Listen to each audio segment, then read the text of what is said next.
Bueno, vamos a dar lugar a la segunda mesa, que está compuesta por artistas. Los voy a presentar. El primer artista que va a hablar es Diego Bianchi. Nació en 1969 en Buenos Aires, Argentina, donde vive y trabaja. Entre sus principales exhibiciones se encuentra Táctica sin táctica en el Museo K2M de Madrid, Inflation en Liverpool, Bienal en el 2021. El presente está Encantador en el Museo de Arte Moderno de Buenos Aires. Demás muestras en el Pérez Art Museum de Miami.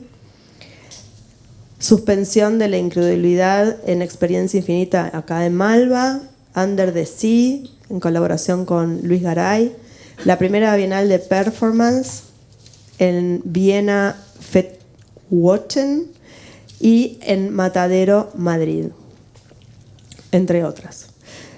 Participó también en la 10ª Bienal de La Habana, en la Bienal de Lyon en Francia, y desde 2009 dicta workshops y seminarios en distintas instituciones en Argentina y el exterior. Mariela Scafati va a hablar en segundo lugar. Es pintora, serigrafista y activista queer. Vive y trabaja en Buenos Aires. Recientemente su obra se ha mostrado en KW Institute for Contemporary Art, en el contexto de la 11ª Bienal de Berlín, en Hamburger Bahnhof de Berlín, en el Storefront of Art and Architecture en Nueva York, en el Museo de Arte Moderno de Varsovia, en el Centro de Experimentación Exposición Collegium de Arévalo, España, también en el Malva, el MACMA, el Museo de Arte Moderno, en Madrid, en la Ciudad de México, en el Museo Reina Sofía, entre otros lugares. Entre otros proyectos colaborativos, Scafati es cofundadora del Taller Popular de Serigrafía, formó parte de la Galería de Belleza y Felicidad, creó junto a Lola Granillo la radio electrónica artesanal. En 2020 se unió a un colectivo que está construyendo actualmente la huerta agroecológica transfeminista en Buenos Aires. La obra de Scafati está en colecciones permanentes de instituciones argentinas y otras ciudades, como el Guggenheim de New York, la New National Gallery de Berlín, el Museo Tamayo de México, Museo Centro de Arte Reina Sofía, Madrid.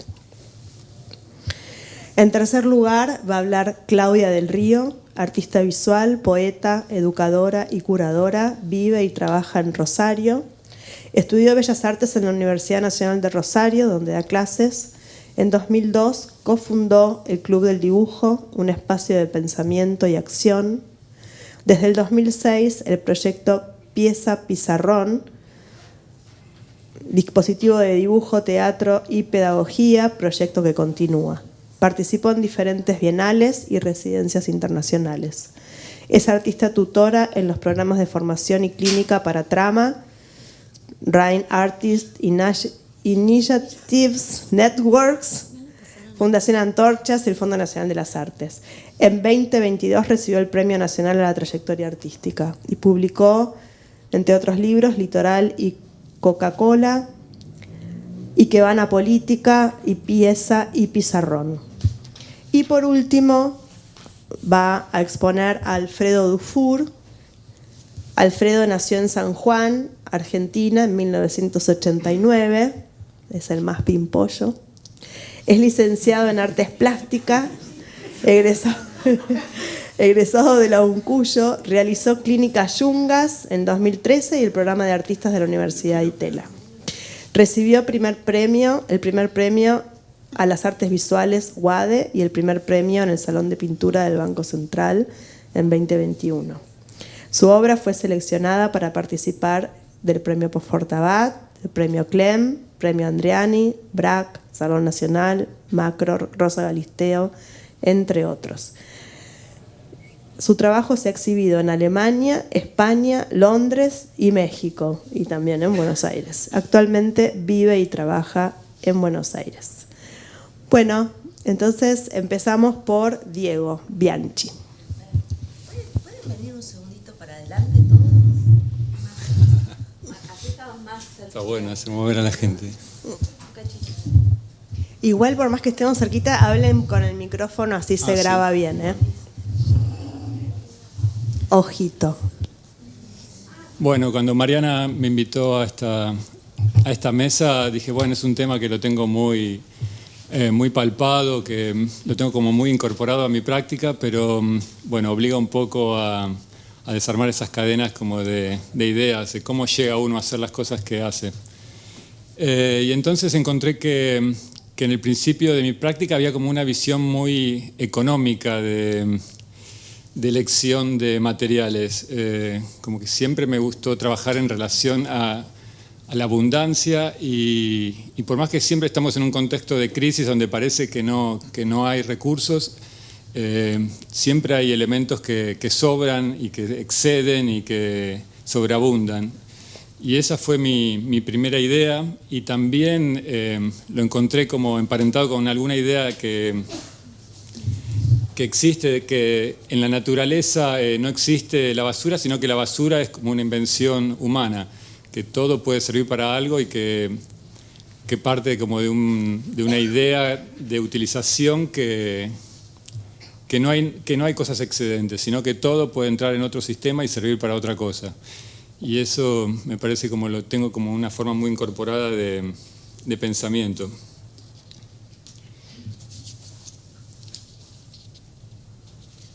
Encontraba algunas notas que dice: si miramos de cerca lo que llamamos basura, es simplemente material del cual no se ha pensado ni encontrado una solución para darle valor y volver a usarlo sabiamente. Bueno, aparecen en muchas páginas ecologistas donde se habla de la basura cero, de cómo lograr ese estado en que el material no exceda la producción. Y también, como una forma un poquito más rebuscada, pensar que también lo humano es parte de la naturaleza y que la producción humana también, en ese caso, es naturaleza. Entonces, también me obliga a pensar que, no sé, que tal vez una isla de plástico no es una cosa tan ilógica ni aberrante. Bueno, no sé, se abre otro tema ahí que se vuelve demasiado abstracto.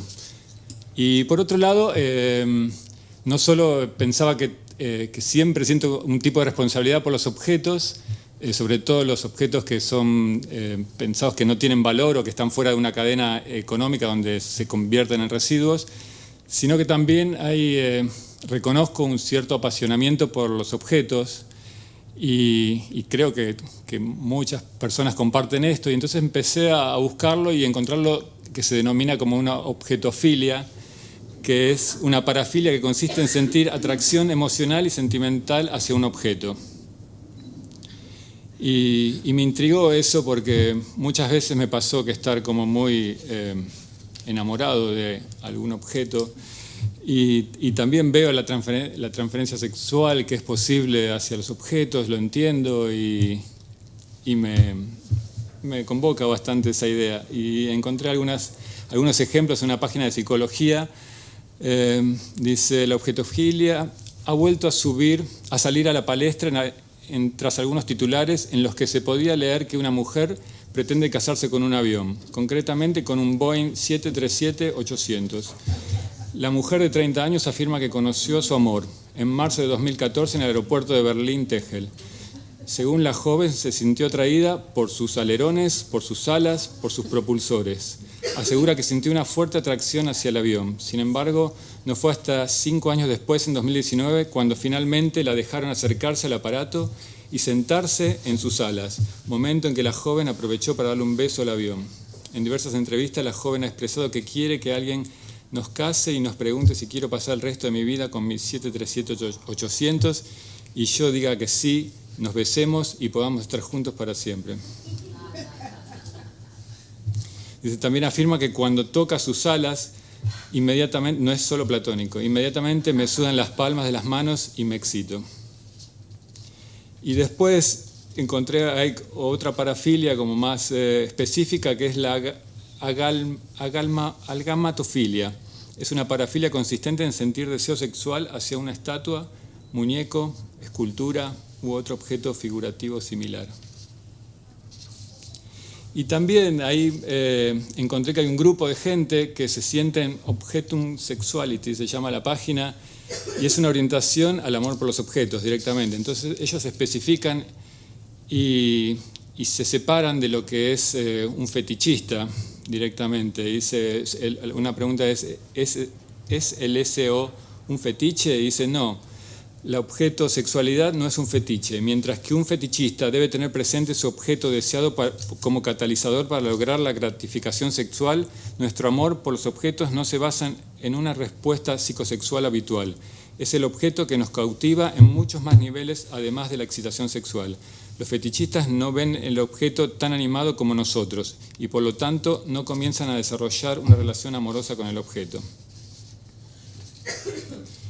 Y dice, se comparan con el animismo, dice, si bien el animismo no es una condición, es la razón más común que tienen las personas objetum sexuales, sin una condición psicológica notable para amar y conectarse con objetos en un nivel significativo.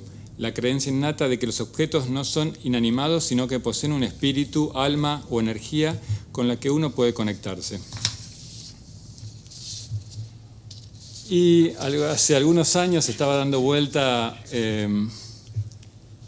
la teoría, ¿cómo se llama? OOO, que es esa, la Object Orient Ontology, que es una corriente filosófica que inventó el materialismo especulativo. Alrededor del 2007 hubo unos encuentros donde empezaron a denominar con estos nombres. Y esto propone que los objetos tienen una vida aparte de la relación que tengamos los humanos con ellos. Y está en un artículo de ArtSpace. Pregúntese, ¿qué quiere su tostadora? ¿Qué pasa con tu perro? ¿O las bacterias en tu intestino? ¿Qué pasa con los píxeles en la pantalla que están leyendo ahora? ¿Cómo va su día? En otras palabras, las cosas, los animales y otras entidades no humanas experimentan su existencia de una manera que se encuentra fuera de nuestra propia definición de conciencia centrada en la especie. Son precisamente estas preguntas las que el naciente movimiento, naciente es un poco viejo el artículo, filosófico conocido como ontología orientada a objetos, está tratando de responder o al menos plantear seriamente. Y dice, cómo esto impacta en el mundo del arte. Los artistas, después de todo, son personas que dedican su tiempo a otorgar significado a los objetos, por lo que la noción de que los objetos en sí mismos pueden tener algo que decir, naturalmente toca una fibra sensible. Y después un poco pensando en mi relación con los objetos, que siempre trabajo a partir de objetos existentes en general, muy seguido. No puedo decir siempre, pero no sé, es un gran porcentaje de mi trabajo parte de objetos que ya existen, que me los dieron, que me los regalaron, que los encontré, inclusive que los compré también.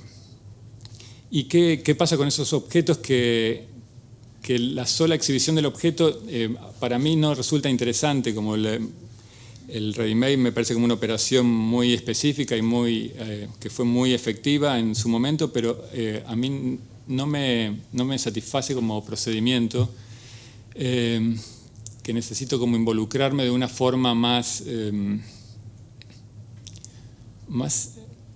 activa con los objetos. Entonces empecé a identificar los procedimientos que hago, que son en general envolverlos, gastarlos, erosionarlos, darle capas, darle pieles, como de alguna forma tratar de que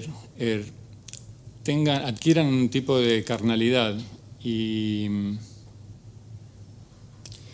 también como que develen en este proceso, que yo a veces los veo como tortuosos, que revelen algún tipo de información o de materialidad que los acerque a algo vivo o que los emparente con lo humano. Buscando entre estas cosas, he empezado a googlear si es posible, si hay algún tipo de legislación que diga si se puede aplicar tortura sobre un objeto y si eso es algo ya pensado por alguien o legislado o condenado, y encontré la tortura que es que hay un término que es torturar un robot, y un robot como un objeto. ¿Y qué pasa con ahí? Como hubo personas que organizaron luchas de robot y como que después fueron sacadas de la web porque se consideraban como muy violentas. Y después vi que hay una forma de... Encontré así casualmente buscando que en Santiago del Estero habían inventado un perro policía robot. Y imaginaba esa situación, o sea, como que el robot te persiga y lo vi al robot y es muy, muy impresionante, da mucho miedo. ¿Se llamaba Falcón? Sí. No, Lugones, creo que Lugones, Lugones le pusieron. Sí, el nombre de un torturador. Sí.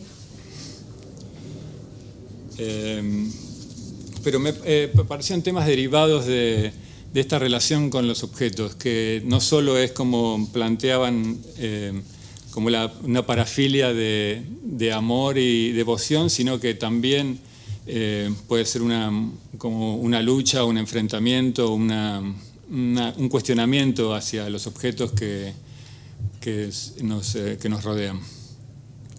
Y quería leer una canción de Arnaldo Antunes, que es un cantante brasileño, y tiene una canción que se llama Las Cosas, As Coisas. Lo voy a leer en español, después está el video ahí para pasar. Y dice: las cosas tienen peso, masa, volumen, tamaño, tiempo, forma, color, posición, textura, duración, densidad, olor, valor, consistencia, profundidad, contorno, temperatura, función, apariencia, precio, destino, edad, sentido. Las cosas no tienen paz, las cosas no tienen paz, las cosas no tienen paz, repite. ¿Le pegás play? Pensé que veían que estaban ahí con un control remoto, pero yo hago clic acá. El sonido está bajito porque sale de la compu. As coisas têm peso, massa, volume, tamanho, tempo, forma, cor, posição, textura, duração, densidade, cheiro, valor, consistência, profundidade, conteúdo, temperatura, função, aparência, preço, destino, idade, sentido. As coisas não têm paz. As coisas não têm paz. As coisas não têm paz. As coisas não têm paz.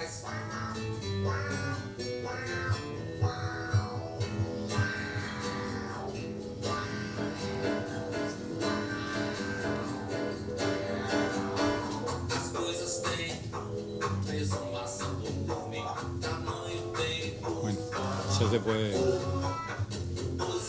Ya está, ¿no? textura, duração, densidade, cheiro, valor, consistência, profundidade, conteúdo, temperatura, função, aparência, preço, destino, idade, sentido. As coisas não têm paz. As coisas não têm paz. As coisas não têm paz. As coisas não têm paz.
Muy bien, gracias Diego. Bueno, ahora le damos lugar a Claudia.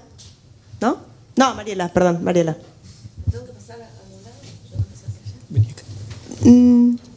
allá. ¿Sí? ¿No estás bien ahí? Estoy. Buenos días, gracias por la invitación, Mariana.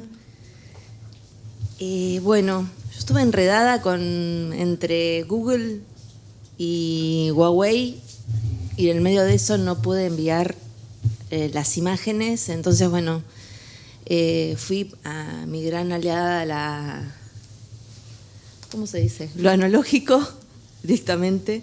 Y les voy a pedir si alguien no quiere seguir más o menos con imágenes algunas cosas de las que voy a ir comentando. Bueno, lo van pasando. Es un álbum que tiene, qué sé yo, 7 fotos. No miren lo otro. Y después, bueno, traje también para mi mesa fetiche, por si todo lo demás faltaba, bueno, unas sogas, como para acompañar con algún objeto la situación. Que forma parte de tu obra, que ¿no? forma parte de mi obra. Y bueno, también me pasó como Diego, que pensé, bueno, hay muchas cosas que cuento que las cuento cuando hablo de mi obra. ¿A qué? Bueno, es 1, 2, 3, 4, 5, 6. Y sí, pensaba bastante, cómo empezar a hablar. Y ahí me acordé de un oso mío que cuando me vine a vivir a Buenos Aires en el 97, lo traje, que es un oso que ahora está expuesto, ahora se volvió arte, como lo marqué, y está expuesto en la muestra Cómo Sentir. Y lo rescaté y ahora forma parte de uno de los juguetes de mi hijo. Y formó parte de una muestra que duró un día en Juana de Arco, que se llamaba ¿Cómo es tu fetiche? Y en el marco de eso fue que identifiqué ese como un fetiche y empecé a pensar sobre los fetiches, porque era algo que no También estaba la rana tenía. René, ¿no? Una vez. Sí, la rana René, pero es algo que eso viene mucho más tarde, pero no como objeto, sino como algo como invocando. Era un libro sobre la rana René. Pero eso, fue apareciendo muy de a poco. Después sí aparecieron los títeres y ahí apareció una de las pinturas, aparece con una rana René en la mano, que es Maite. Ahora empecé al revés, pero bueno, Maite, que es parte de una familia, de Kinga y Daniel, que es una familia que admiro, y bueno, ahí estaban los padres, exadres, suspendidos, que yo los até, les pedí a ellos las medidas de su cuerpo, y a partir de esas medidas armé un cuerpo y pensé también en el color de cada una de Maite, de Kinga y de Daniel. Y los suspendí a los padres. Y en una esquina estaba Maite sentada con ella, Maite color verde, y en la mano una rana René. Y esa obra la llamé La Familia. Bueno, ¿cómo llegué yo a pensar esto de la familia? Bueno, esta fue una de las familias que me acercó al mundo de los objetos, o el amor a los objetos. También de poder sentir un deseo por los objetos, y también de poderme pensar objeto por momentos si tengo ganas. Y de poder pensar también a otras personas como objetos. Pero bueno, toda esa historia que ahora suena rara, partió de también lo rara que me sentía como pintando. Porque bueno, en un momento yo contaba historias adentro de la pintura. O sea, en la pintura contaba Y cuando la terminaba de hacer, que quedaban buenas las pinturas, o sea, tengo formación de pintora, sé pintar, todas las cosas que uno va aprendiendo, pero con lo que más me quedaba yo era la relación que yo tenía con el mezclar la pintura, los pinceles, el olor, el clima, el taller, mi ropa, no sé, toda esa belleza. Y también lo rarito que es esto de estar acariciando con unos pelos, con un objeto de madera, unos pelos que se embadurnan de pintura y pasás en una tela tensada en un bastidor y después eso se vuelve pintura y después todo lo que acontece alrededor de una pintura que es súper emocionante, aparatoso, exagerado, no sé, pasa de todo. Ustedes lo pueden observar, lo que les pasa a ustedes frente a una obra, pero particularmente a mí me gusta mucho lo que pasa con la pintura, con algo tan plano, el cuerpo que vamos teniendo, la cara que ponemos cuando estamos frente a una pintura. Y bueno, ahí me fui conectando más con eso, con esas pequeñas acciones, cada vez menos acciones, hasta llegar a esto de llegar al extremo de decidir pintar con un solo color un cuadro. Y después, bueno, quiero resumirlo, termino en un momento, en 2014, poniéndole un suéter a una pintura, y ahí esa pintura se volvió inevitablemente un cuerpo, y de ahí cambió mucho mi manera de pensar estas pinturas. También fue medio una investigación, ¿no? Fui con bastante ingenuidad a visitar a un trabajador sexual que me habían dicho que sabía atar, porque había visto, buscando en internet a ver qué ejercicios había, así me siento identificada con esto de lo de Diego, de buscar palabras y hasta dónde te llevan estas ideas.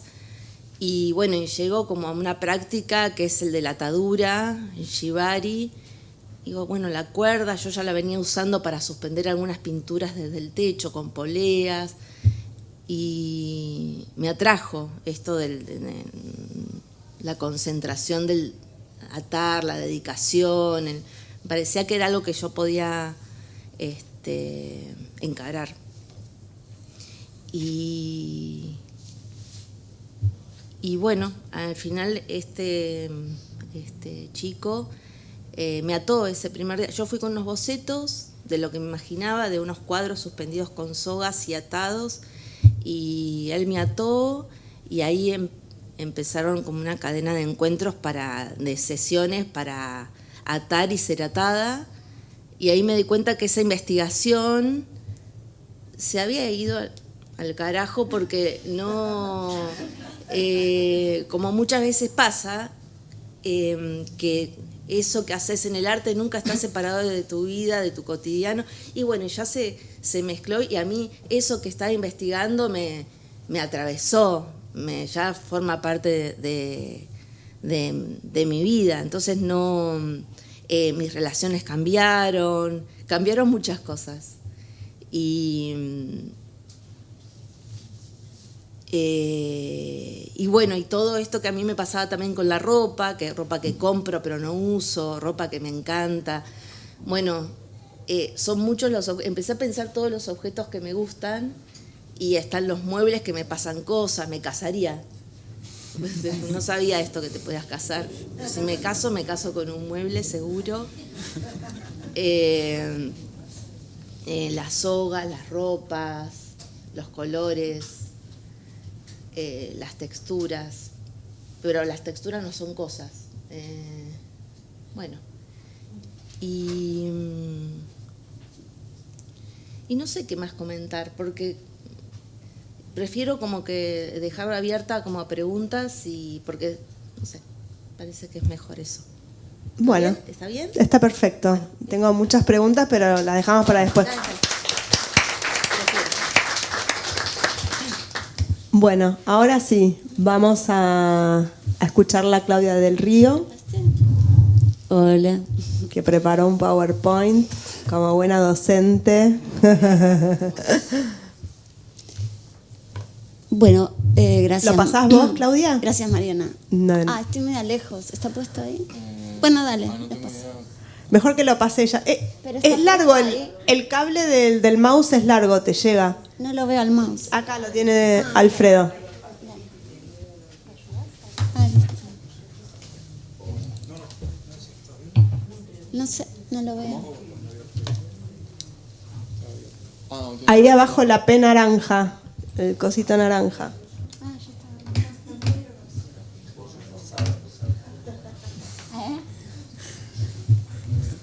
Volví a abrirlo. Bueno, gracias por la invitación. Yo me concentré como en algo que me pasó entre el 80 y pico y o sea, más precisamente, ahí está. Y que llegó hasta el 2001. Porque no sé, me dio por ese lado, digamos. No tomo nada de lo que hago en el presente, aunque todo esto está ahí. Porque, digamos, en esa época tuve así como la idea de perseguir qué era lo argentino, la cosa argentinidad. Y me pareció que la iba a encontrar en algunas cuestiones que vamos a ver. En este documento hay, digamos, como fuentes de esto, como qué es lo argentino.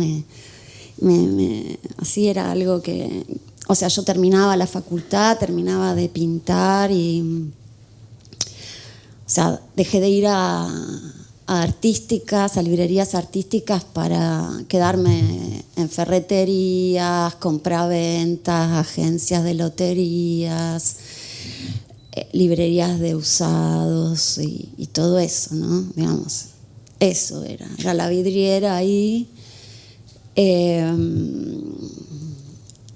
Y me enloquecí por eso. Decía que las cosas me hacían un golpe erótico sobre mí y me sacudían desde un pollo de supermercado a un mapa negro de la Argentina, el mapa mudo, que lo encontré en una estafeta postal porque en realidad termino la facultad y entro, digamos, conozco a Edgardo Antonio Vigo y bueno, y es el arte correo que de verdad, esto es ese papelucho que puede andar en cualquier sobre, y andaba por ahí. Y entonces una vez en México, en una iglesia, creo era, decía, y de tus huesos yo cuidaré, ¿no? Y quedé así como muy impactada. Y en realidad creo que lo que hice en esta época fue cuidar de todos estos fetiches, cosas, objetos de la baja cultura, ¿no? O algo así. Este es, no lo veo. La flechita. Bueno, y las calcomanías fueron una de estas calcomanías de agua, las ponías, ustedes son muy jóvenes, las ponías en agua y cuando con cuidado se despegaba, las podías poner en otro lugar. O sea, primero voy a mostrar las fuentes y después voy a ¿cómo se llama? A mostrar los usos que hice algunos usos que hice de estas cosas, ¿no? Como las pinté al óleo o algo así. Bueno, para mí la delicia, ¿no? Todo esto. Que poco tengo que decir, porque para mí son tan hermosas que...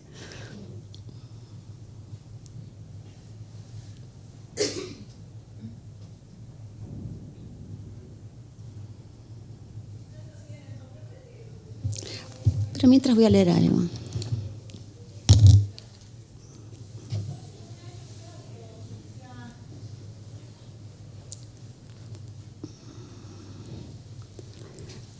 entre 1990 y hasta el 2001 escribí... ¿Querés que Mariela, mientras pase las imágenes? No, deja ya. Ok. Gracias. Escribí una lista de oraciones para ver mi trabajo. Eso ayudaba a ubicarme, como si enumerar en una página fuera el modo de comprender qué estaba haciendo. Entonces, y ahora empiezo. Uso la ficción porque me gusta que me cuenten cuentos y películas. Uso figuras de animales porque son esos testigos mudos que con su pelo y su andar me recuerdan nuestra protohistoria. Uso platos porque hay platos en las casas. Uso el gesto del dormir o el lugar donde se duerme porque es una situación diaria común a cada uno de nosotros, a cada uno, decía en esa época, de nosotros, que nos entrena para el futuro de cada uno de nosotros. Porque dormir nos recuerda de qué estamos hechos. Uso el boxeo porque es la figura de la pelea con reglas. Estratégico, exige disciplina y concentración. Uso fieltro recordando las ideas de Boyce de protección y aislamiento. Esto ya pasó, porque ahora es otro fieltro el que uso. Uso el archivo policial porque si ampliamos cada detalle de la vida veremos una historia de poder. Uso la noción de enfermedad leve porque es otra circunstancia que viene a recordarnos de qué estamos hechos. Uso mapas porque son dibujos opacos. Uso copas, borradores, floreros, jabones, mecánica popular, la chacra, un Volkswagen, tela bordada, arcilla, latas de Coca-Cola, casas, pizarrones, casas y pizarrones. Y esto lo digo ahora, ¿no? En la pesadilla animista los objetos te aman, te controlan, te acarician, se duchan con vos, te someten, te dan placer y queja. Bueno, acá otra de las fuentes fue la revista Boxing, hecha en Argentina, con un papel muy, muy malo en esa época. Estamos hablando de la década del 20, 30. Mi papá nació en 1920, entonces también me obsesioné que todo lo que, cuando mi viejo era chico, yo tenía que tener todas revistas de ese tipo. Firpo era otra revista, pero como el papel era bastante malo, tuve que fotografiarlas para poder tenerlas para recuperarlas, porque hoy que tengo los originales, así están como absolutamente, pero los sigo teniendo. Bueno, en Rosario estuvo Montes y Bradley, que hizo, digamos, maravillas con editorialmente, y bueno, el boletín como es el Boletín de Cultura Intelectual, era una publicación y que tenían todos nombres de signos. La Chacra también tiene muy malo papel, Bea y Lea también tiene muy malo papel. El de Montes y Bradley mejoraba el papel. Bueno, y esto fue, recuerdo, calle Corrientes, no, en Sarmiento, a la vuelta del San Martín, haber encontrado estas maravillas del Ministerio Argentino de Producción, que las sacaba el Estado, y bueno, ya todo lo que sabemos sobre Argentina potencia, la mujer cuando entraba, digamos, al terreno laboral, etcétera, etcétera. Y estas también tienen malo papel, mal el papel. Bueno, Post es una americana que usé mucho, y Bea y Lea, mecánica popular, selecciones. Bueno, y ahora vamos a ver un poquito, voy a pasar rápido, pero son ya los usos que hice en 1995, criollos. En el vidrio uso las calcomanías.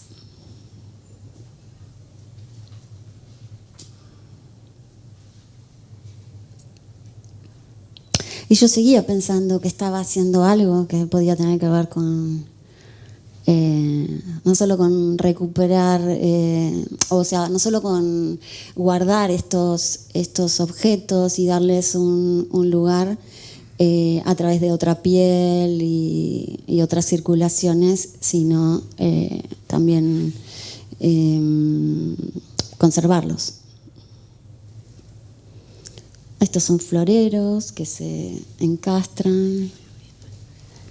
Tú y yo.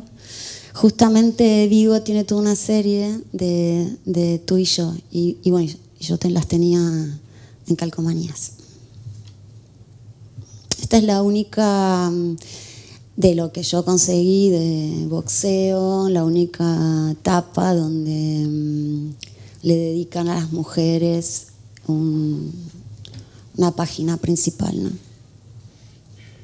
Se lee ahí lo de abajo, dice box de chicas, este nombre es mío, box de chicas en Navidad, esmalte, bueno, sobreimpresión 1995.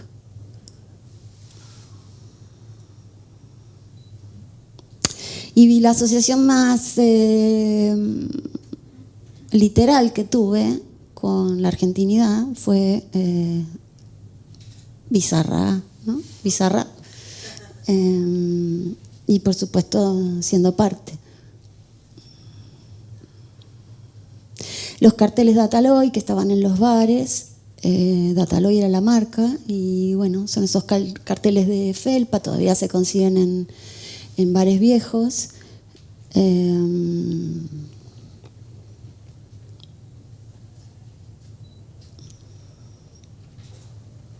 Estas son páginas de selecciones donde lo que hago es, bueno, la carne, ¿no? Algunas partes se convierten en carne. O sea, lo líquido es carne. Este es el primer mapa que un día estoy, digamos, despachando una carta y hay detrás un mapa hecho por un empleado de ahí, del correo, donde tenía marcado todos los lugares donde había estafetas postales en el país, qué sé yo. Y bueno, y él lo había hecho con puño a mano. Entonces, bueno, le pedí sacar una foto, qué sé yo, y ahí empezó toda una historia alrededor de los mapas de Argentina, donde después al fotografiarlos el negativo lo das vuelta, entonces tenés la espalda del mapa y el frente del mapa, y ahí pensé que bueno, que ese era todo el cuerpo, digamos. Este es corte palomita, como vieron en la comida, pues bañarlo cuando está angustiado, baño esta época. Bueno, acá se convierte ya, lo único que queda entero es la provincia de Buenos Aires, el resto está todo nerviosa geografía, antifederal, yo...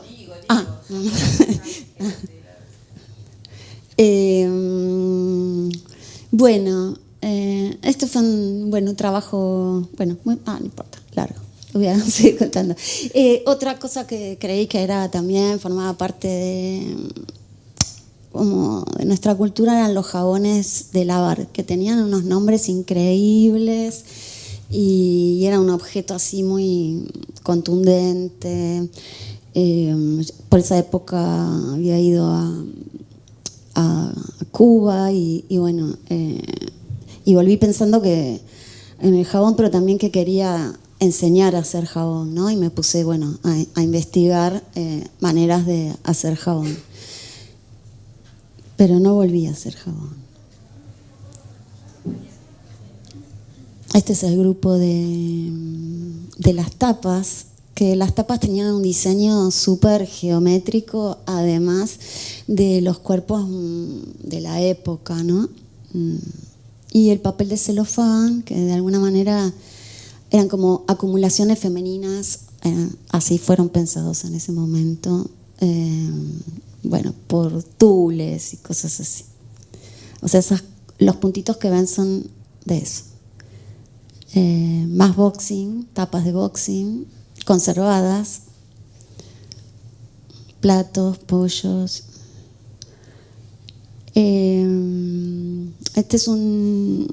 Son 2 platos que tienen un peluche que sale de su interior y va hasta el piso. ¿Tengo unos minutos? 5, listo, ya termino. Mecánica popular. Las revistas de Montes y Bradley. Bueno, la chacra, el último. Sí, el último. Y a ver si leo. ¿Tengo 3 más? ¿3 minutos más? Sí, digo yo. Son los 3 minutos de Mariela que te los paso.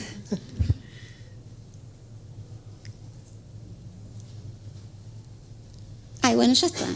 Ya es suficiente. Bueno, muchas gracias. Bueno.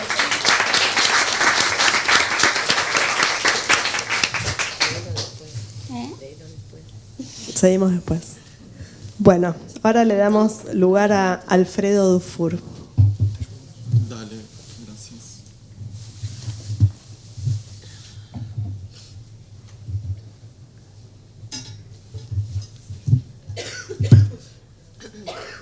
No.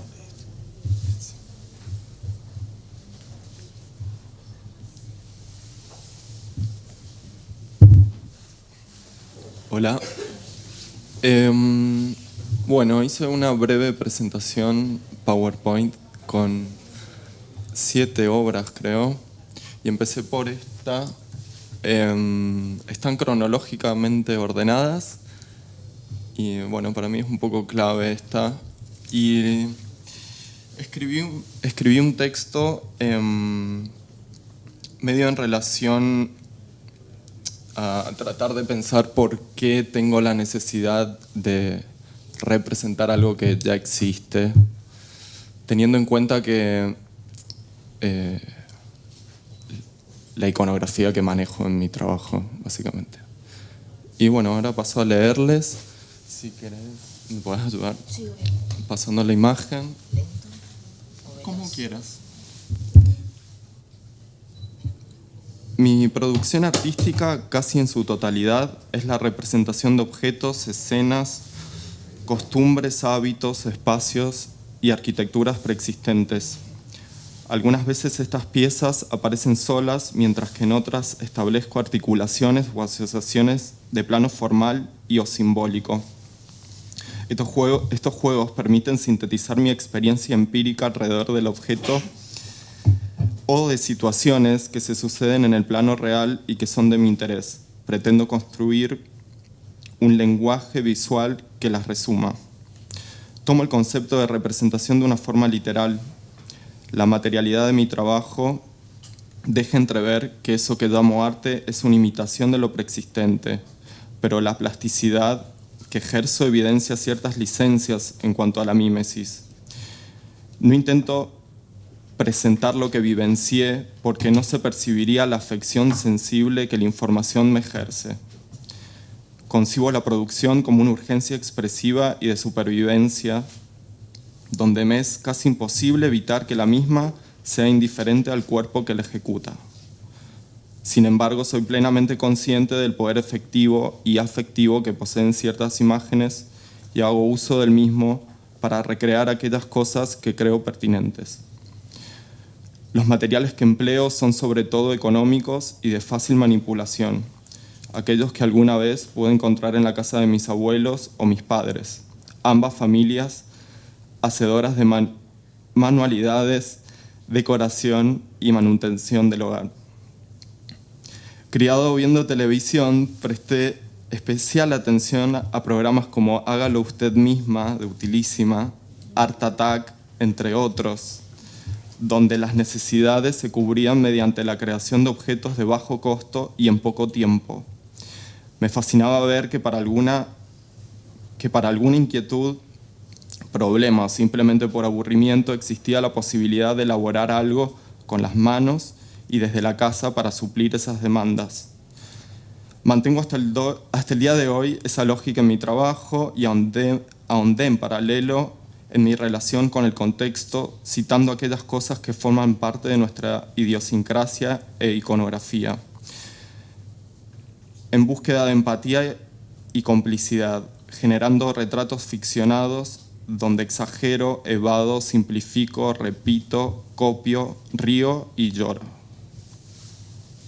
Aplausos.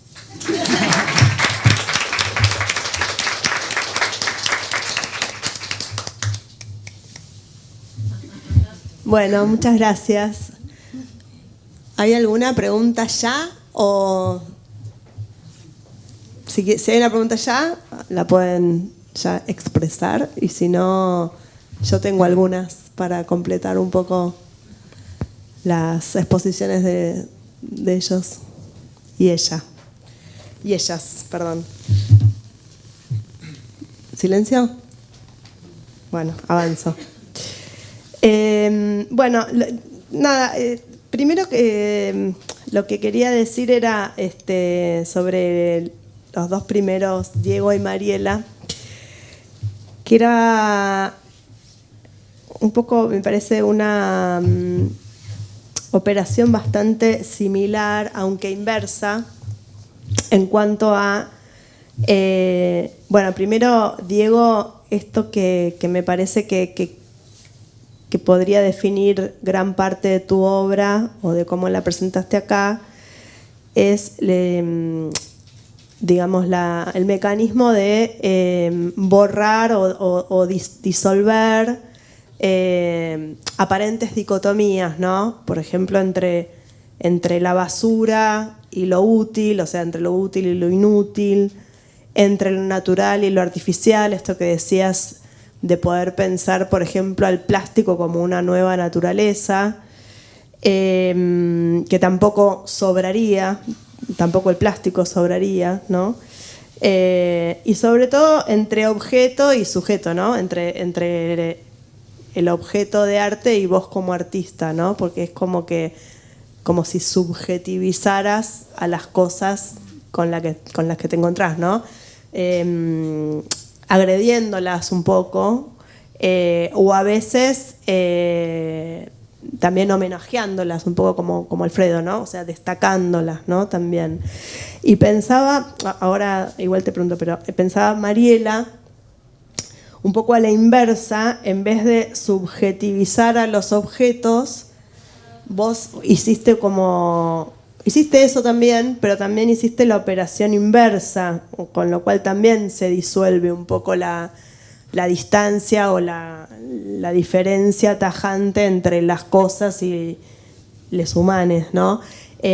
Porque empezaste colgando un bastidor, o sea, atando un bastidor, y después es como que vos te hiciste bastidor, ¿no? Al atarte, ¿no? Y me parecía, digamos, muy gráfico, muy interesante esto que vos mencionás en el procedimiento de involucrar como obra a todo lo que aparece, todos los objetos, todo lo que rodea a la obra, ¿no? Como parte de la obra. O sea, no poder o no saber o no querer poner el límite entre lo que sería la cosa hecha arte y vos y tu taller y tus manos y tus pinceles, ¿no? Como que todo se tiñe de arte, ¿no? O todo forma parte de la obra. Quería saber si esto les resuena en algo, esto que veo en las dos primeras intervenciones de diluir las fronteras entre ustedes como sujetos, como personas, y el producto de su trabajo. Eso por un lado. Y después, quizás hago todas las intervenciones ahora, sí, después. Sobre lo que dice Claudia, que les decís fuentes, ¿no? a esos objetos encontrados que son imágenes, en realidad en tu caso son como una especie de ready-made de imágenes, ¿no? incluso de palabras, como que en tu caso las palabras son como cosas encontradas, ¿no? Palabras, tapas, como un lenguaje que viene de otro lado y es parte de la obra después, ¿no? Pensaba si vos también entendías que esas imágenes que encontrabas, figuritas, revistas, fotos y todo este archivo que armaste, que podrías haber estado en la mesa de archivo también, todo este archivo que armaste es una especie también de ready-made, ¿o qué diferencia hay? Como lo que planteaba Diego, ¿no? Que el ready-made solo le parece como que es muy pasivo, y vos ¿cómo lo tomás eso, no? Porque para vos, no sé si es tan pasivo, vos como que encontrarlo y verlo ya te parece como encontrar una perla, algo que así solo ya habla solo, ¿no? Después también esto de rodearte de las cosas de la infancia de tu papá, ¿no? Como si fuera haber podido ser contemporánea de él, ¿no? Que es algo que me parece que muchos chicos piensan. Una vez mi hijo dijo, me hubiera gustado ser amigo tuyo a mi edad, del padre, ¿no? Si era un poco eso, como vos ser chica al mismo tiempo que tu papá. Y después de Alfredo, también me gusta mucho la relación entre las distintas obras de ustedes. Bueno, por eso ya lo había pensado, no es que me acabo de dar cuenta. De lo distinto y parecido que hacen, ¿no? Vos, Alfredo, en esto de hacer como una especie de maqueta, pero con cosas reales, ¿no? Como una maqueta que es casi igual al original, ¿no? En algunos casos. O como decís, está ficcionado, pero los objetos también en sí mismos ya están ficcionados, ¿no? Entonces, cuando vos los reficcionalizás, se parecen mucho al original, ¿no? Bueno, esto, por ejemplo. Pero es como si tu mirada sobre ese objeto, o sea, a pesar de que el objeto es casi igual al original, tu mirada es distinta, ¿no? O con los títulos, por ejemplo, o con cómo los acomodás o cómo los tratás, digamos, ¿no? Bueno, con lo cual les vuelvo a dar la palabra si quieren volver a algo. Sí. Sí, me resuena mucho lo que decís. Hay un intento constante por mezclar esa frontera o por ir en contra de la jerarquía de las cosas, porque me parece que hay un peligro en eso de separar la jerarquía de las cosas, perder la jerarquía de las cosas, pero también hay una posibilidad en esa pérdida de jerarquías. Y justo, bueno, no sé por qué no lo leí antes, pero tenía como pendiente un pedacito del libro Los condenados de la pantalla, de Ito Steyer, y el capítulo se llama Una cosa como tú y yo. Y dice, tradicionalmente la práctica emancipatoria ha estado ligada a un deseo de convertirse en sujeto. La emancipación se concebía como devenir sujeto de la historia, de la representación o de la política. Devenir sujeto conllevaba la promesa de autonomía, soberanía, acción. Ser un sujeto era bueno, ser un objeto era malo. Pero como todo el mundo sabe, ser un sujeto puede tener sus complicaciones. El sujeto está siempre ya sujeto. Si bien la posición de sujeto implica un cierto grado de control, en realidad está sujeta a relaciones de poder. No obstante, varias generaciones de feministas, incluyéndome a mí, han luchado por librarse de la objetivización patriarcal con el fin de convertirse en sujeto. Y si para variar nos revistiéramos de objeto, ¿por qué no ser una cosa? Un objeto sin sujeto, una cosa entre otras, una cosa que siente. Y después dice, una cosa con la que quizá podamos hacer muchas más que identificarnos. Podemos participar en su materialidad, un fragmento del mundo como tú y yo. Las cosas pueden ser interrogadas, destruidas por el ácido, cortadas o desmanteladas para obligarlas a contar su historia. Son ruinas fósiles, aún las más abyectas, diría Benjamin, participan de la historia. Me parece que de alguna forma ahí encuentro esa posibilidad, en esa confusión entre objeto y sujeto, entre cosa viva y cosa latente. Me parece que ahí me encuentro como un espacio de trabajo y de conflicto que me interesa. Y lo que decías de la jerarquía empieza por eso, Claro. de romper la jerarquía donde el sujeto estaría por encima Claro.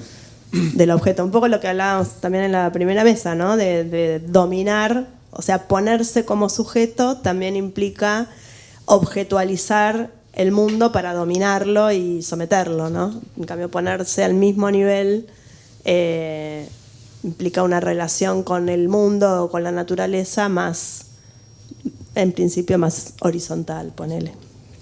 Por lo menos. Ponele. Sí, claro.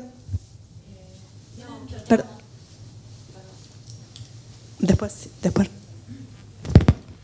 Sí, siguiendo con esa línea, yo lo que quería preguntar, bueno, a partir de lo que vos decís, ahí se me vino un concepto del psicoanálisis de Winnicott que habla de realidad y juego, que es el concepto de objeto transicional, que lo hace a partir de analizar la relación que los niños tienen con los objetos y toma, por ejemplo, la mantita o todos los ositos, que es para sustituir la relación con la madre en ausencia, ¿no? Entonces, esto lo vi todo el tiempo en lo que ustedes pudieron hacer, transponiendo en el plano artístico ese juego, ¿no? Y les preguntaba si estaban jugando de alguna manera también con correr este miedo al deterioro, a la pérdida, al desecho, a la basura, a la muerte. ¿Cuánto había ahí de poder transponer un poco todos esos fantasmas? Y sobre todo con la pregunta que vos te hacías en algunas situaciones donde el cuerpo está en reposo o pierde el control, como en el sueño, ¿no? Que te preguntabas todo el tiempo de qué estamos hechos, si de alguna manera somos en relación a que también estamos en relación con los objetos, ¿no? Somos humanos en esa relación, ¿no? Si la pregunta esa de qué estamos hechos se puede responder a partir de esta relación que ustedes tienen con los objetos. ¿Se entiende? ¿De qué estamos hechos? ¿De qué estamos hechos? Y era la pregunta que ella aparecía todo el tiempo. ¿Querés seguir vos, Mariela, retomando esto y lo que yo...? No, justo te preguntaba porque, bueno, por ahí, pero me va a pasar lo mismo que Claudia, que tengo un texto y no sé dónde está, pero que voy contando de qué está hecho un cuerpo, que para mí es algo, o sea, por eso de recurrir a la abstracción, pero en realidad que está lleno de historias, o sea, como esas pequeñas selecciones están colmadas de historias, hasta incluso las que una desconoce. Y las que después la persona que mira también le dispara otra cosa. Bueno, como mucha figuración alrededor para mí. Si vamos a pensar el mundo entre figurativo y abstracto, qué sé yo, hay otros planos también. Y bueno, sí, un festín. Mi analista, cada vez que yo le hablaba de algo, de todas estas obras, todo el tiempo aparecía la tensión, el contener, el expandir, bueno, todas las palabras que yo uso técnicamente después se pasaban a... Había un ida y vuelta con el psicoanálisis o con el... Sí, ella no sé bien de dónde viene. No, es lacaniana, no se dice psicoanálisis, ¿no? Ah, ¿sí? Ah, bueno. Sí, ¿no? Algo... Y seguramente hay algo de pérdida siempre, algo de muerte... pero también creo que una de las misiones es como poder responder dónde está la vida. Entonces, en mi caso, y lo rescato bastante en quienes estamos acá,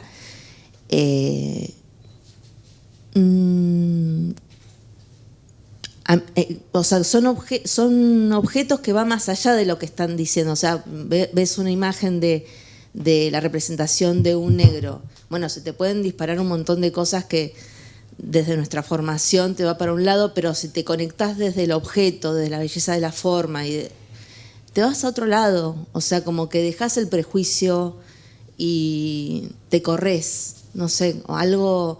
Lo mismo pasa pienso con lo que es la atadura, que hay una relación directa hacia el horror, hacia la tortura, hacia algo que da miedo. O sea, la contradicción de ese objeto, o sea, es lo que me atrajo a mí, ¿no? Era cómo puede ser que algo que representa algo que es el horror, a mí me genera placer. Incluso si lo veo o veo una persona atada, me parece bello. Y me parece que los objetos contienen esas contradicciones y algunas veces nos aferramos a algunas de esas, incluso hasta que, aunque nos den miedo, no sé, hay algo así. Y en relación a la tortura o en relación a estos bordes, se me volvió bastante delicado porque yo uso hierro para sostener las obras por una cuestión técnica, porque no puede, para que estén sostenidas muchas veces las sostengo desde la pared, con unas ménsulas. Y estaba en pleno entrega, me voy a otro plano, que es como súper real, en una entrega que me venía el flete, complicadísima, me faltaba hacer un nudo, hago un nudo, una presión, pum, se me cae la ménsula. La ménsula rompe el torso de la persona que yo tenía, que era yo. El torso es un bastidor, El aclaremos, torso es el porque la bastidor. gente no sabe. No, claro. No, rompe el pecho, o sea, toca en el bastidor, en uno de los rectángulos, uno de los cuadros que estaban Mariela atados. hace cuerpos humanos de personas concretas a las que les pide que se midan y después hace bastidores, uno para el torso, dos para los brazos, dos para o tres o cuatro para las piernas. De las medidas de la persona las transforma en bastidores. Sí, ay, gracias por Valga la la explicación. aclaración. Sí. Entonces, bueno, clava y lastima la tela. Y para mí la tela es la piel. Y yo medio que en mí decía, si alguna vez me pasa algo que les hago daño, dejo de atar. O sea, porque me parecía algo que no estaba bueno. Es como cuando vos atás a alguien y lastimas a esa persona. Es como que... De hecho, me ha pasado de suspender a alguien que no las lastimé, pero que estaba incómoda y yo dije, no, esto es demasiado, como que lo dejé de hacer. Y entonces, bueno, poner en riesgo.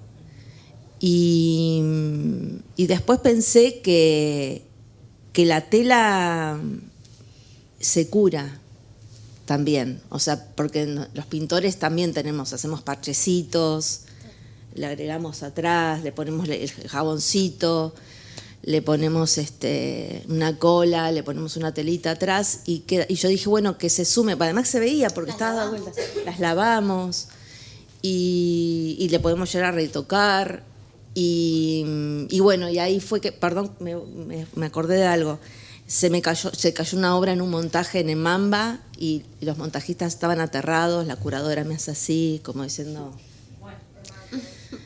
como lo sentimos. Y cuando voy digo, ¿qué pasó? No, se había caído una polea en el montaje típico y ¡ping! Cayó y picó, era un puntito como de un alfiler. Entonces se levantó ese puntito, la pintura. Entonces ahí le dije a los chicos, estemos tranquilos, estamos en el hospital de las obras, o sea, tienen un hospital ustedes, ¿cuál es el problema? Como, ¿saben cuál es el pigmento? Lo arreglaron y no hubo ningún problema, pero cuando le dije que teníamos un hospital adentro del museo, como que ellos también se aliviaron, ¿no? Como, pero digo, como que también asumir que el problemón que tienen los museos de arte contemporáneo es que nosotros estamos dando cualquier cosa. Y que yo no sabemos qué va a pasar dentro de 5 años o 10. Bueno, no, me fui por las ramas. Te fuiste por el sincericidio.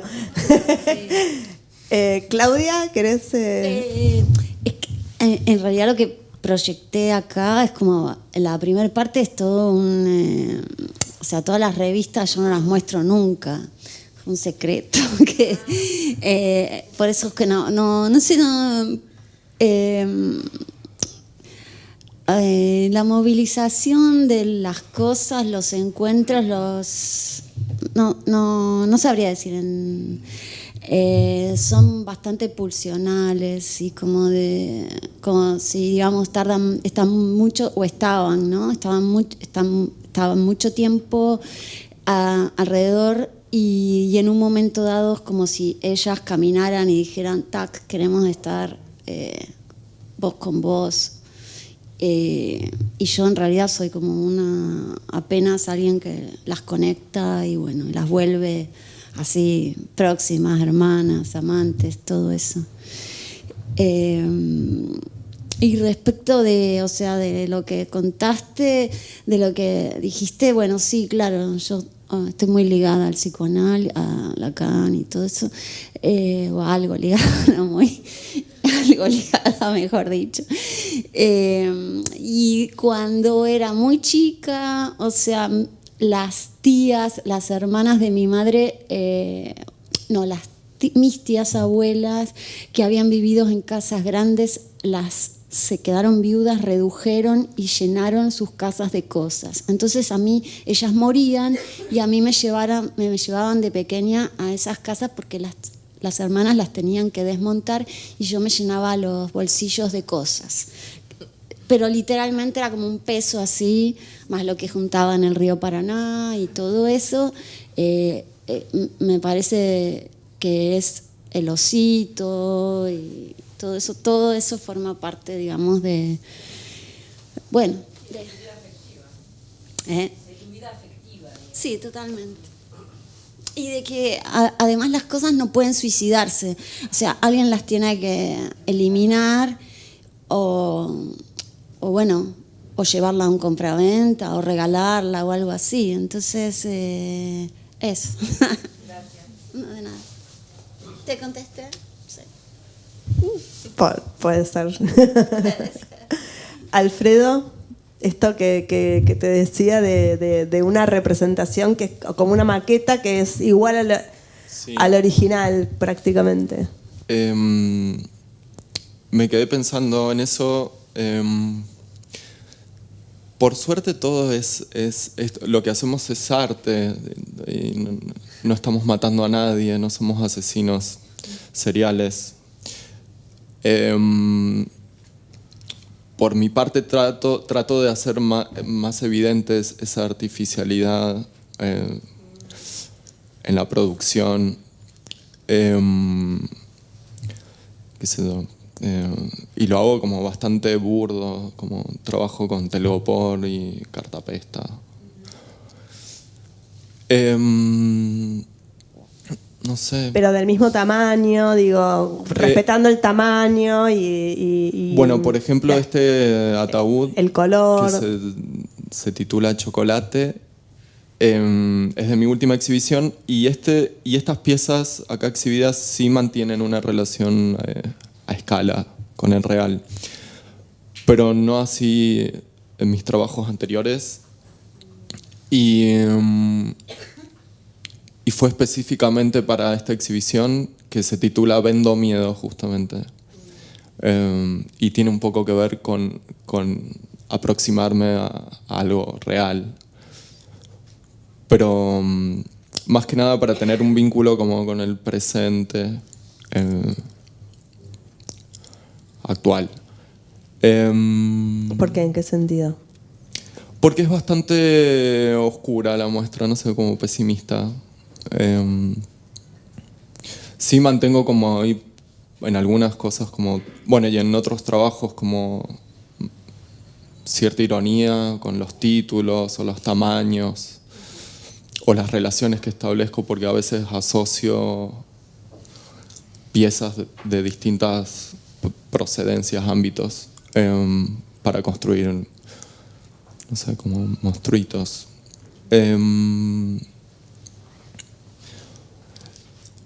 Y no sé, no tengo un porqué.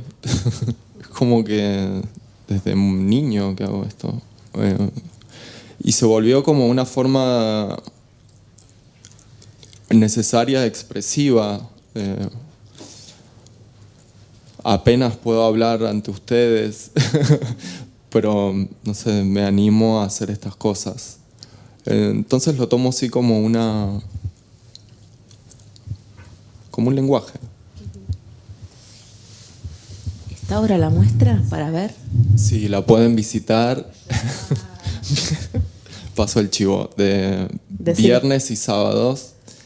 Los viernes de 16 a 20 horas y los sábados de 15 a 20 ¿En dónde? en Constitución Galería, que Muy queda bien. en La Boca, Bien. muy cerquita de Caminito. Está hasta el 22. De julio. Sí. Bien. Quedan invitados. ¿Alguna pregunta más? ¿Alguna intervención? Sí. Micrófono, te doy el mío. Si no. Hola, hola. Hola, sí, buenas. Dos comentarios rápidamente. El primero, en lo que comentaba sobre la basura. Yo recuerdo mucho unas clases que tuvimos en el que se hablaba precisamente de lo complicado que era, bueno, yo soy de México, que era trabajar, por ejemplo, con la población maya, sobre todo porque decían es que son muy sucios, y lo que se argumentaba era no es que son sucios, es que para ellos no existe la basura, porque hay tanta comida, o sea, la bajo del árbol y la tiro, mato el porcino, tiro los huesos, o sea, todo se regresaba, o sea, no, el concepto de basura es muy occidental, o sea, y muy de una cultura material específica, entonces por eso me llama mucho la atención. Y otro el caso en el que se hablaba sobre las relaciones sociales de las personas, y también me recuerdo otro principio en el que de Apadurai, donde se habla de la vida social de las cosas, en el cómo las cosas van. La primera mesa del segundo bloque. Muchas gracias. Entonces, cómo eso van girando y cómo a partir de eso, y se completa perfectamente con lo que mencionaban ustedes sobre que el objeto no se puede suicidar. O sea, hasta que el objeto no desaparezca dentro del ente cultural, sigue circulando y sigue girando. Y pues eran esos comentarios, ya no sé si tengan algo que comentar. Muchas gracias. Gracias. Dice, en relación a eso, Claudia, Hannah Arendt, ¿viste? Dice que, bueno, que el drama humano es que, nos vamos a morir, ¿no? La cosa con heideggeriana. ¿Cómo? Estamos con el ataúd, digamos. Claro, estamos ahí. Ser para la muerte. No, y que... No, y por eso la función de las cosas, de que haya un mundo de cosas imperecederas, es lo que nos mantiene de alguna manera unidos entre una generación y otra, a través de los objetos que sí, o sea, que sí son inmortales de alguna manera, ¿no? Digo, Bueno, ¿alguna intervención más? La última, porque ya cerramos. Vamos a hacer una pausa y nos reencontramos después a las 14. Sí. No, en realidad un comentario que me surge de algunas, tanto de Claudia, Alfredo, que de repente es como crear souvenirs propios, digamos, porque se ve mucho, por ejemplo, en la obra de Alfredo, es como agarrar cosas que quizás le recuerdan a ciertas... O sea, el padre de él tenía, por ejemplo, un café en San Juan, digamos, y él de repente hace pinturas con la media luna, con no sé qué, y es como pequeño Freud, el café. que se llamaba Freud y tenía un cuadro que creo que lo tenés vos en tu casa. Sí. Bueno, donde se juntaban, el típico café de la plaza, donde se juntaban todos a hablar de política, de fútbol, todos los hombres, básicamente. Y un poco es eso, como a veces mi pregunta, si es que existe una pregunta ahí, es que al tener un vínculo quizás emocional o afectivo con las cosas, ¿cómo la vendés después? Entonces digo, como vos te querés casar con un mueble, hiciste la obra, la mejor obra que querés, y te estás vendiendo a tu marido, digamos. Me explico, es como que a veces es generar esa especie de souvenirs de vida de vidas personales, que yo creo que es lo que tiene cada uno, porque en general hablan de vínculos afectivos con sus cosas, que le remiten a cosas personales, y es como que están creando souvenirs todo el tiempo, digamos, souvenirs propios, de los cuales después se desprenden en general. No, yo creo que si me caso con un mueble, me caso con un mueble, no con una obra. Pero es verdad que cuando me muera, capaz que lo que puede pasar es que tomen ese mueble y lo muestren en algún lado, lo subasten. Y después se vuelve un objeto medio arte, medio fetiche, algo así como, y se vende. Pero yo no está mi bebé, todo se vuelve una cosa, pero me parece que ya se me fueron las ganas de casarme. Sí. Pero es... Después la historia del arte, tergiversando todo y diciendo la obra de Mariela cuando se casó con... Exacto, todo ese coso que se arma con el, sí, por eso, no, sí, sí. Pero hay cosas que son y que no se venden. O sea, hay una parte que sí, porque ya hiciste un proceso, me parece.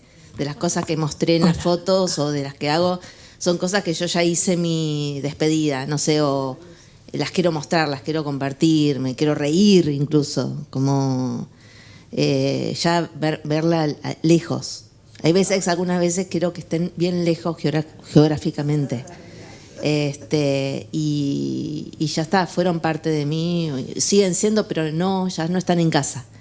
Y otras que las guardo y no sé qué voy a hacer, que las quiero mucho. Buenísimo. Bueno, seguiríamos, pero bueno, vamos a cortar acá y vamos a hacer una pausa y nos reencontramos después. Gracias a las que se tienen que ir.